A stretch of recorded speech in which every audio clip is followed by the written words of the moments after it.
Hi everyone, how are you doing? I'm actually coming to you again today to talk about child sexual abuse. So I was able to get off a little bit early for lunch and I'm ahead of schedule, but for you Eastern Standard Time folks, it is actually around 1 o'clock I think there. So not too bad for timing for you guys if you're still on lunch.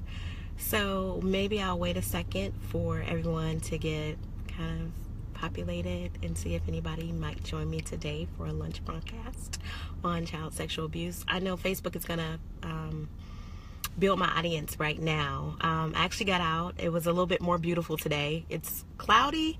The sun isn't out, but at least it's not raining. Yesterday it was raining cats and dogs, and I kind of lost my feed there in the middle. So hopefully we won't have any interruptions with Facebook Live today. So I'm wondering what everyone has planned for Easter this weekend. It's Easter weekend. Of course, we know we celebrate His resurrection, and it is also a joyous occasion too with family and friends and little ones. Easter egg hunts are always fabulous with children. So hopefully you parents have Easter egg hunts or Easter egg baskets. My mom actually put together an Easter basket for my daughter. So she's going to be so excited when she sees it. So I may just get started. I promise I won't hold you guys too long. Child sexual abuse is one of those topics that can be a little graphic at times, but I will not go into too much detail. Being that I used to work in the pediatric emergency department, I did see quite a bit of concerns for sexual abuse. So this is something for Child Abuse Month that I did want to speak on. So I will get started. If you guys come in, feel free to let me know that you are in, so I know that you are with me. So I am Dr. Tamika Bush, aka Dr. Tamika Peds, and I am your holistic pediatrician, and also I am your go-to mom for all of my supernatural moms out there to keep your children happy and healthy all naturally without the use of traditional medicine. I love to educate my families. I love to just help bring balance to families as well. And the main part is education. And this is my talk that I'm doing about child abuse for Child Abuse Prevention Month. So every day I've been giving a little bit of a different talk on ways child abuse presents. And yesterday we talked about physical abuse. And the very first day I kind of gave you a little bit on staggering statistics about child abuse in general, and also shaken baby syndrome.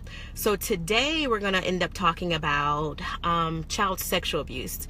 And I just want everyone to be aware that this is something that many people may not experience or have a child or a loved one that has encountered this, and until you experience it, it's hard to kind of know the signs to look out for, and that's what I'm here for, to kind of let you all know. So this is a good video for any caregivers, any parents, once again, anybody who's taking care of children, or if you have friends that have children, this video would be helpful. So don't forget to share, don't forget to like my vid, and don't forget to follow me on Facebook and Twitter at Dr. Tamika Peds, okay? So what we're going to talk about is, I'm going to give you a statistic. Just to let you know, over 100,000 children are victims of child abuse every year, which is staggering. And most of these children, unfortunately, present to the emergency department. And being a pediatric emergency physician for almost 10 years, I had a chance to experience and come in contact with some of these children and their caregivers firsthand. And so I'm going to go through a step process of what we kind of asked as far as, any questions.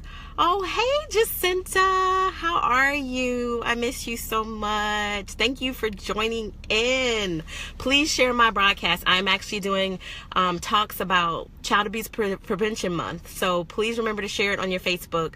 This is really an important topic that, there's medical topics throughout every month, but this is just really an important topic that I think a lot of people fail to become aware of and fail to realize that it happens every day, just child abuse in general, and there's different types. So I love you and I miss you. Tell the family and the kids hugs and kisses. But today I'm talking about sexual child abuse, and yesterday I actually talked about physical child abuse. So one of the things with sexual child abuse, we talked about the staggering statistic that over 100,000 children are abused every year for sexual abuse. Now, the American Academy of Pediatrics defines sexual child abuse as sexual activity with a child that is not consenting to the sexual activity, and we're going to go into details about different sexual activity, but not consenting to it, and also not developmentally appropriate to understand what it is that is being performed or what it is that is occurring with the child. So developmentally, they're not able to understand and grasp what's exactly going on. So we're going to talk about different types of sexual abuse. So you have contact and you have non-contact. Contact sexual abuse is one of the most common things that we would usually see in the emergency department. And so roughly the child would come in with a caregiver, and at that time there would be concerns that the child may have been in the care of someone else, and there was concerns that the child was making some weird notions, or the child possibly said that someone touched them down there, or there was any other issues going on and the parents had concerns. Now when they come to the ER and there's concerns of contact sexual abuse, that can involve anything where there's fondling of the child, of the genitals. It can occur if the child, for instance, is, sorry about the motorcycle in the background, I am in the car, but it can also be, say for instance, if the child is made to perform a sexual act on an individual. So that is something that you want to think about for contact. In addition, it involves any type of contact to the genitals. So say for instance, we talk about digital fingering, or if the caregiver or whoever it was that sexually abused the child stuck their finger into the vagina or stuck their finger into the anus of the child. All of that is considered contact. Now, a lot of times in the emergency department doing these exams on these children, I will let you know, especially with contact sexual abuse, a lot of the times the exams can be normal, unless there was something that has been going on chronically or repeatedly. A lot of times you may not see anything on the genital exam, and you may not see vaginal lacerations. You may not see vaginal or anal tears. So it's something to keep in mind. And the other thing is, as the children get older, they're able to kind of tell you exactly what happened. As for instance, if there was a teenager that suffered rape or some type of sexual abuse, they can kind of tell you what type of sexual abuse they've claimed to have had, whether it's oral or anal, or if they penetrated or not. So when they're younger, it's hard to really decipher those things. But don't be alarmed, because there are specialists out there that are capable of handling interviews with children and also capable of doing exams on these children. So if you were to take the child to the emergency department, of course they will be seen by a medical professional. And also at the emergency department, they also have special nurses that actually deal with the care of these sexually abused concerns. And there's a window. So I want everyone to know there's a 72-hour window. So a 3-day interval. If you are worried about any child being sexually abused at any point, you need to make sure that you try to not bathe them, keep on the same clothes that they have. You also want to make sure that you take them in immediately within 3 days of that interval. And that's important, because if you don't bathe them, you're not going to wash off any evidence. If they have the same clothes, they're not going to have any problems with tampering with any evidence.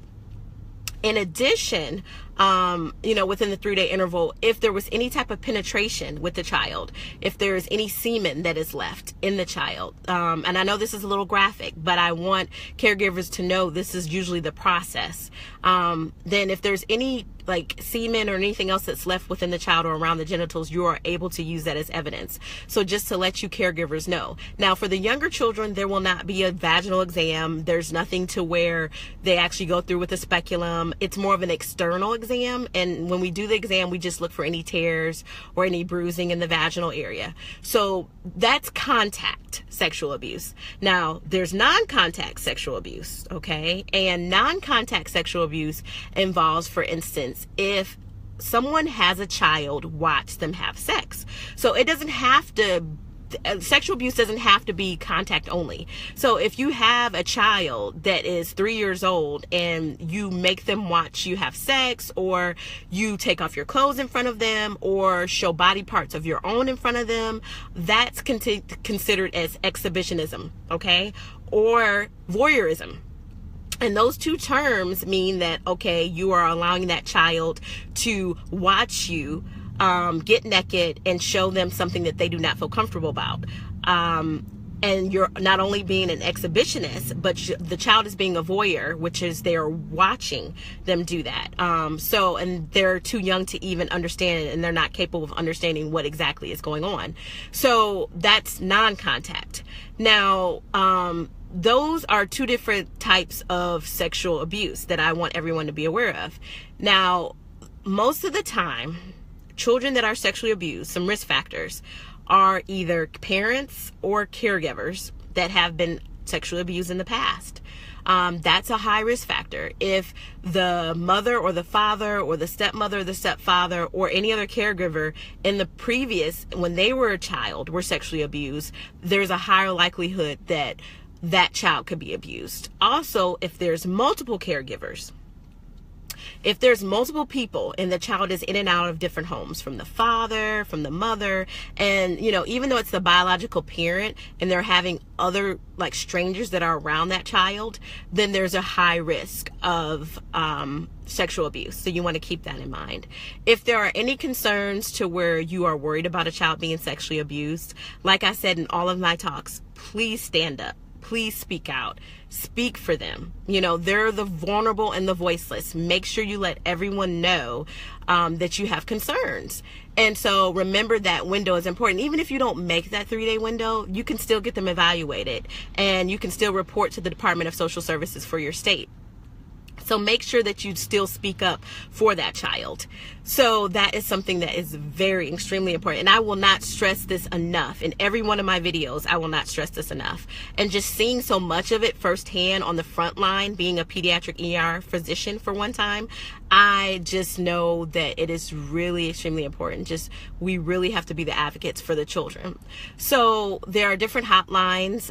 You can use the child abuse hotline that I used in my previous video, and it's on my Facebook fan page at www.facebook.com/DrTamika That's Dr. Tamika Peds. So feel free to check that out as well.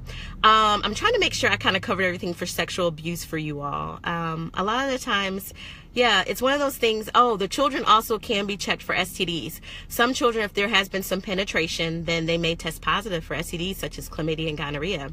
Now, the other behavioral things that you'll notice with kids too is they will start either acting out. If they were usually a very happy child, they will start to present as more tantrums, possibly. They will start doing behavior that is very unusual, that is not typical, to where they would either play with themselves more in the genitals or stick objects down there. That is not very normal. So, or they may be old enough to tell you that someone touched them there and they weren't supposed to. So these are all things that I think any caregiver of any child should be aware of to recognize signs of sexual abuse in children. So I just wanted to come and just give you a little bit of a snippet on that. Tomorrow is going to be our final talk on child abuse, and what we're going to talk about tomorrow is going to be we're going to talk about emotional abuse and neglect.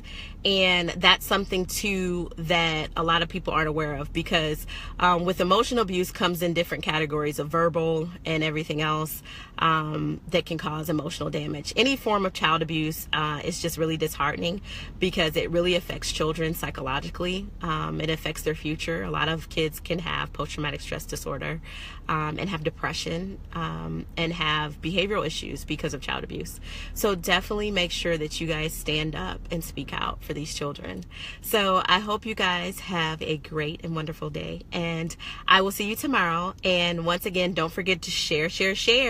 Please make everyone aware of this important topic of child abuse prevention, because it's something that we all need to be aware of. It's something that as a community, as caregivers, as providers, as parents, we all need to make sure that we're aware of that it is out here, it's real, and everyone needs to be able to realize the signs and symptoms to look out for in anyone that they hold dear as a child or someone close to them.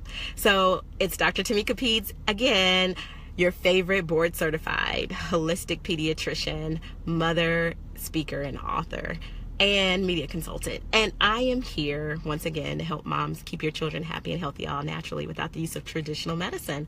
So I will see you guys tomorrow to educate you more on child abuse.